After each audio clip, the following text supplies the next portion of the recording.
कहा जाता है कि हर सफल पुरुष के पीछे एक औरत का हाथ होता है और ऐसा अक्सर देखा भी गया है। ताजा उदाहरण लें तो कई रिपोर्ट्स का मानना है कि हेमंत सोरेन के दोबारा सीएम बनने के पीछे उनकी पत्नी यानी कि कल्पना सोरेन का हाथ है।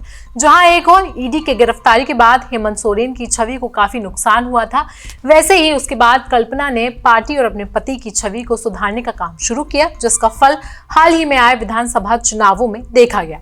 जनवरी 2024 में ईडी ने सोरेन की गिरफ्तारी की थी और ठीक उसके बाद कभी राजनीति में सक्रिय न रहने वाली कल्पना ने पार्टी की कमान संभाली, पति के लिए जमकर प्रचार किया और हेमंत को फिर से जीत दिलवाई। खैर, ये कोई नई बात नहीं है जब पति के लिए किसी पत्नी को राजनीति में कदम रखना पड़ा। इतिहास के पन्ने उठाकर देखें तो ऐसे कई लोग मिलेंगे जिन्होंने अपने फायदे के लिए राजनीति में अपनी पत्नियों को आगे किया। नमस्कार, मेरा नाम है आयुषी और आप देख रहे हैं जनसत्ता। लालू और राबड़ी की जोड़ी को देखें तो राबड़ी देवी की पॉलिटिक्स में एंट्री भी इसी तरह से हुई थी और आज राबड़ी देवी अपने आप में एक बहुत बड़ी शख्सियत है।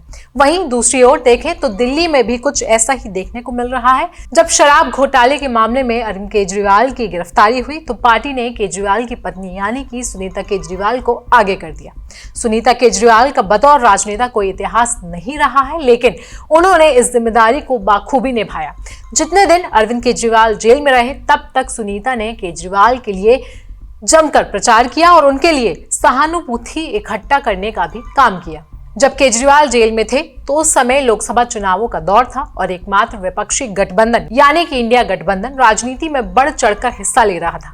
गठबंधन के कई नेताओं ने, कई महिला राजनेताओं ने सुनीता का साथ दिया, यहाँ तक कि कल्पना सोरेन ने खुद सुनीता के साथ मिलकर कई सारी रैलियां की। तब तस्वीर मानो ऐसी दिख रही थी कि जैसे ये दोनों महिलाएं जो हैं वो राजनीति में काफी आगे जाने वाली हैं। लेकिन कल्पना ने तो अपना रास्ता बना लिया, लेकिन सुनीता केजरीवाल शायद जहां थी वहीं की वहीं रह गई, या फिर यूं कहें कि सुनीता को बतौर राजनेता आगे नहीं बढ़ने दिया। कल्पना सोरेन की बात करें तो हेमंत के जेल जाते ही उन्हें पार्टी का काफी सपोर्ट मिला और जमीनी स्तर पर भी कल्पना ने बहुत मेहनत की। जहां झारखंड में कुल मतदाताओं में आधी आबादी महिलाओं की है तो कल्पना ने महिलाओं के साथ अच्छी पकड़ बनाई, जिसका फायदा उन्हें सीधा सीधा चुनाव में मिला। वहीं हेमंत जेल से बाहर आए तो तब भी कल्पना को घर में रहने की सलाह ना दी गई और जमीनी स्तर पर उन्होंने अपना काम जारी रखा। दूसरी ओर सुनीता की बात करें तो सुनीता केजरीवाल को सिर्फ तब ही देखा गया जब केजरीवाल जेल गए। यहाँ तक कि जब केजरीवाल ने इस्तीफा दिया तो सीएम के नाम के लिए भी सुनीता के नाम की चर्चा सुनी तक नहीं गई। कल्पना की तरह उन्होंने जमीनी स्तर पर कोई काम नहीं किया और अपनी रैलियों का पूरा फोकस सिर्फ और सिर्फ केजरीवाल को बेगुनाह साबित करने में रखा, जबकि कल्पना ने अपने पति के साथ साथ पार्टी के लिए भी जमकर काम किया। केजरीवाल जब जेल से वापस आए तो सुनीता एकदम ही राजनीतिक मैदान से गायब रही, ना तो वो किसी रैली में दिखी और ना ही कहीं और। वहीं अगर आज कल्पना की ओर देखें तो वर्तमान में कल्पना गांडे विधानसभा सीट से चुनाव जीतकर विधानसभा पहुंची है। कल्पना का बतौर राजनेता ये पहला चुनाव था और अपनी पहली परीक्षा में ही कल्पना ने जोरदार प्रदर्शन किया, तो वहीं अपने साथ साथ अपने पति की जीत भी पक्की की।